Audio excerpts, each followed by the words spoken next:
Assalamualaikum warahmatullahi wabarakatuh. Perkenalkan, nama saya Tisan Putri Arum, NRP 541832121332 dari Program Studi Teknologi Pengolahan Hasil Perikanan semester 6 kelas PPHB. Dalam kesempatan ini saya akan menjelaskan dua subtopik.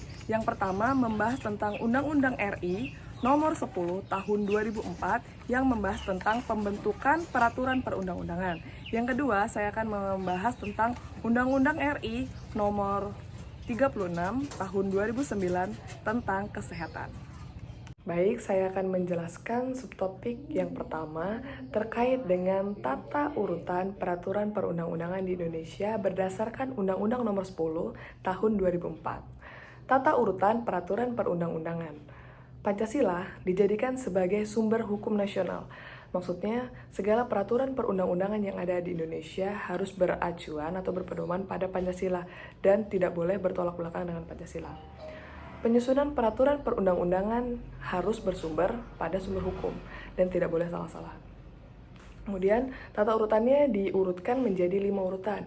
Yang pertama, Undang-Undang Dasar tahun 1945, yang kedua Undang-Undang dan Peraturan Pengganti Perundang-undangan, yang ketiga Peraturan Pemerintah atau PP, yang keempat Peraturan Presiden atau Perpres, dan yang kelima Peraturan Daerah atau Perda. Yang pertama, Undang-Undang Dasar tahun 1945 merupakan bentuk peraturan perundang-undangan tertinggi, sehingga segala bentuk peraturan perundang-undangan tidak boleh bertentangan dengan Undang-Undang Dasar 1945.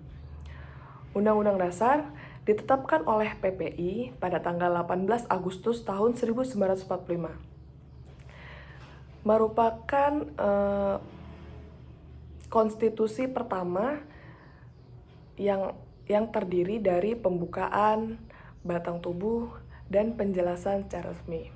Undang-Undang Dasar juga telah mengalami 4 kali perubahan atau amandemen yang dilakukan oleh MPR. Kemudian yang kedua, ada Undang-Undang dan Peraturan Pengganti UU. Perencanaan penyusunan undang-undang dilakukan dalam suatu program legislatif nasional antara DPR bersama dengan pemerintah. Peraturan perundang-undangan dibuat oleh Presiden untuk mengeluarkan peraturan pemerintah pengganti undang-undang dengan persetujuan DPR, dan jika tidak mendapatkan izin, maka peraturan harus dicabut. Yang ketiga, peraturan pemerintah atau PP. Peraturan pemerintah dibuat oleh Presiden yang isinya membahas tentang aturan-aturan dalam pelaksanaan undang-undang. Yang keempat, Perpres atau peraturan Presiden. Peraturan ini dibuat oleh Presiden untuk mengatur masalah-masalah tertentu. Dan yang kelima, ada peraturan daerah atau Perda. Ditetapkan oleh kepala daerah melalui persetujuan DPRD. Perda dibuat dalam rangka menyelenggarakan otonomi daerah.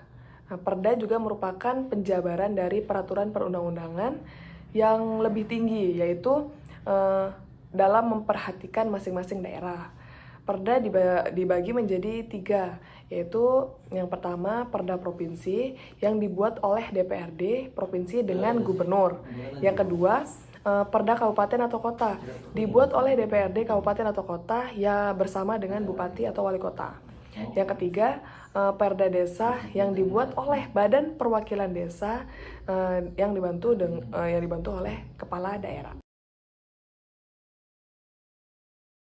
Subtopik yang kedua, saya akan membahas tentang Undang-Undang Nomor 36 Tahun 2009 tentang kesehatan. Kesehatan merupakan hak asasi manusia dan salah satu unsur kesejahteraan yang harus diwujudkan sesuai dengan cita-cita bangsa Indonesia sebagaimana dimaksud dalam Pancasila dan Undang-Undang Dasar Negara Republik Indonesia tahun 1945. Berikut adalah Undang-Undang Nomor 36 Tahun 2009 yang dibagi menjadi beberapa bab dengan judulnya masing-masing. Kemudian, sumber daya bidang kesehatan, pasal 1. Sumber daya di bidang kesehatan adalah segala bentuk dana, tenaga, pembekalan, kesehatan, kesediaan farmasi dan alat kesehatan, serta fasilitas pelayanan kesehatan dan teknologi yang dimanfaatkan untuk menyelenggarakan upaya kesehatan yang dilakukan oleh pemerintah daerah, ataupun masyarakat. Asas pembangunan kesehatan, Pasal 2. Pembangunan kesehatan diselenggarakan dengan berasaskan peri kemanusiaan, keseimbangan, manfaat, perlindungan, penghormatan terhadap hak dan kewajiban, keadilan, gender dan non-diskriminatif, dan norma-norma agama. Tujuan pembangunan kesehatan, Pasal 3. Pembangunan kesehatan bertujuan untuk meningkatkan kesadaran, kemauan, dan kemampuan hidup sehat bagi setiap orang agar terwujud derajat kesehatan masyarakat yang setinggi-tingginya, sebagai investasi bagi pembangunan sumber daya manusia yang produktif secara sosial dan ekonomis. Tanggung jawab pemerintah terkait dengan sumber daya manusia yang diatur pada Pasal 16, pemerintah bertanggung jawab atas ketersediaan sumber daya di bidang kesehatan yang adil dan merata bagi seluruh masyarakat untuk memperoleh derajat kesehatan yang setinggi-tingginya. Tenaga kesehatan, Pasal 1.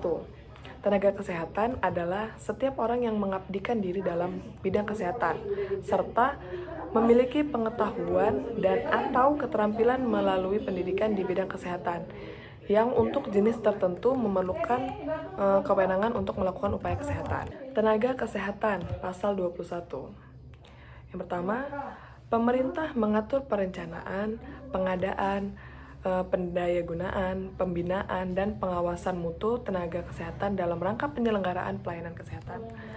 Yang kedua, ketentuan mengenai perencanaan, pengadaan, pendayagunaan, pembinaan, dan pengawasan mutu tenaga kesehatan sebagaimana dimaksud pada ayat 1 diatur dalam peraturan pemerintah. Yang ketiga, ketentuan mengenai tenaga kesehatan yang diatur dengan undang-undang. Selanjutnya, tenaga kesehatan, Pasal 22. Yang pertama, tenaga kesehatan harus memiliki kualitatif minimum. Yang kedua, ketentuan mengenai kualifikasi minimum sebagaimana dimaksud pada ayat 1, diatur dengan peraturan menteri. Pasal 23. Yang pertama, tenaga kesehatan berwenang untuk menyelenggarakan pelayanan kesehatan. Yang kedua, kewenangan untuk menyelenggarakan pelayanan kesehatan sebagaimana dimaksud pada ayat 1 dilakukan sesuai dengan bidang keahlian yang dimiliki. Yang ketiga, dalam menyelenggarakan pelayanan kesehatan, tenaga kesehatan wajib memiliki izin dari pemerintah. Yang keempat, selama memberikan pelayanan kesehatan sebagaimana dimaksud pada ayat 1, dilarang mengutamakan kepentingan yang bernilai materi. Dan yang kelima, kepentingan mengenai perizinan sebagaimana dimaksud pada ayat 3. Diatur dalam peraturan menteri. Pasal 24. Tenaga kesehatan sebagaimana dimaksud dalam pasal 23 harus memiliki ketentuan kode etik, standar profesi, hak pengguna pelayanan kesehatan, standar pelayanan, dan standar prosedur operasional. Yang kedua, ketentuan mengenai kode etik dan standar profesi sebagaimana dimaksud pada ayat 1 diatur oleh organisasi profesi. Yang ketiga, ketentuan mengenai hak pengguna pelayanan kesehatan, standar pelayanan, dan standar prosedur operasional sebagaimana dimaksud pada ayat 1 yang diatur dengan peraturan menteri. Tenaga kesehatan, penjelasan pada pasal 21 ayat 1 yang bunyinya, pada prinsipnya perencanaan, pengadaan, pendayagunaan, pembinaan, dan pengawasan mutu tenaga kesehatan ditujukan kepada seluruh tenaga kesehatan dalam menyelenggarakan upaya kesehatan. Tenaga kesehatan dapat dikelompokkan sesuai dengan keahlian dan kualifikasi yang dimiliki, antara lain meliputi tenaga medis, tenaga kefarmasian, tenaga keperawatan, tenaga kesehatan masyarakat dan lingkungan, tenaga gizi, tenaga keterampilan fisik, tenaga keteknisian medis, dan tenaga kesehatan lainnya. Penjelasan pasal 21 ayat 3 yang bunyinya, peraturan tenaga kesehatan di dalam undang-undang adalah tenaga kesehatan di luar tenaga medis. Tenaga kesehatan pasal 23 ayat 1. Kewenangan yang dimaksud dalam ayat ini adalah kewenangan yang diberikan berdasarkan pendidikan setelah melalui proses registrasi dan pemberian izin dari pemerintah sesuai dengan peraturan perundang-undangan. Fasilitas pelayanan kesehatan yang diatur pada pasal 34 ayat 2 yang bunyinya penyelenggaraan fasilitas pelayanan kesehatan dilarang mempekerjakan tenaga kesehatan yang tidak memiliki kualifikasi dan izin melakukan pekerjaan profesi. Penjelasannya, bagi tenaga kesehatan yang sedang menjalani proses belajar, diberi izin secara kolektif sesuai ketentuan peraturan perundang-undangan. Mungkin cukup sekian materi pembahasan yang dapat saya sampaikan. Saya ucapkan terima kasih.